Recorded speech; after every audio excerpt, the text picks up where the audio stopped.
ভোটের পরে জ্বালানির ধাক্কা, অটোর এলপিজির দামে বড়সড় বৃদ্ধি। ভোট পর্ব শেষ হতেই ফের জ্বালানির বাজারে বড় ধাক্কা। অটোর এলপিজির দামে এক লাফে বেড়েছে লিটার প্রতি 6 টাকা 44 পয়সা। গতকাল পর্যন্ত যেখানে দাম ছিল 82 টাকা 96 পয়সা, আজ থেকে তা বেড়ে দাঁড়িয়েছে 89 টাকা 40 পয়সা।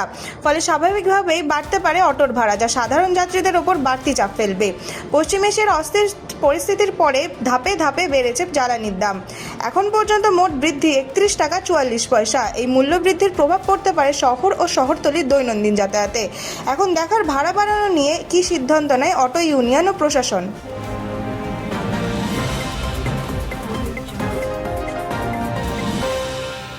গুজরাটের ঝড়ে উড়ল বেঙ্গালুরু, 4 উইকেটে জয় জিটির। গতকাল আইপিএল ম্যাচে রয়্যাল চ্যালেঞ্জার্স বেঙ্গালুরুকে সহজেই হারালো গুজরাট টাইটান্স।